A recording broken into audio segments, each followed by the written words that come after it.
দর্শক, আমরা এই পর্যায়ে একটু বরিশাল যেতে চাই। ইসলামী আন্দোলন বাংলাদেশের নায়েবে আমির মুফতি ফজলুল করিম উনি বক্তব্য রাখছেন, তার বক্তব্য শুনতে চাই। হলো সংসদে আইন প্রণয়ন করা, দেশটার গতি বিধিকে নিরেট কোন দিকে চলবে সেটাকে নির্ধারণ করা।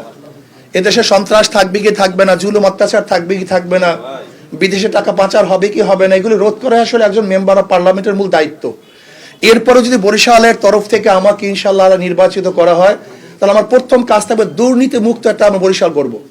দুর্নীতি মুক্ত, আমার বিশ্বাস দুর্নীতি মুক্ত যদি করতে পারি তাহলে রাস্তার উন্নয়ন হবে, শিক্ষার উন্নয়ন হবে, চিকিৎসার উন্নয়ন হবে, পুরুষদের উন্নয়ন হবে, মহিলাদের উন্নয়ন হবে, গরিবদের উন্নয়ন হবে, জেলে তাঁতি মজদুর সবার উন্নয়ন হবে।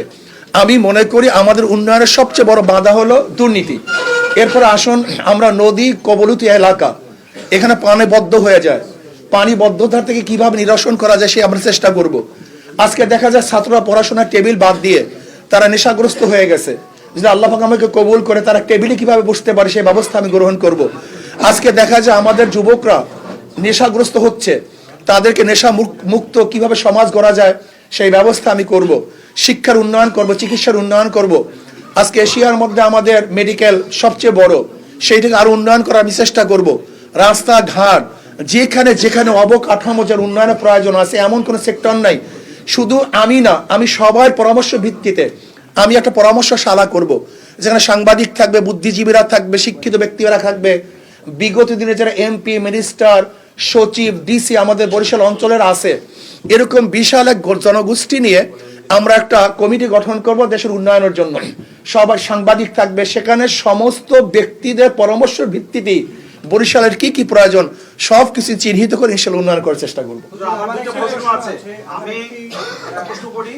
গতকালকে জামায়াতের শীর্ষ নেতা আপনাকে সম্মান জানিয়ে নির্বাচন মাঠ থেকে চলে গেছে। জোটগতভাবে আপনাদের এখন কোনো অবস্থানের পরিবর্তন হয়েছে কিনা?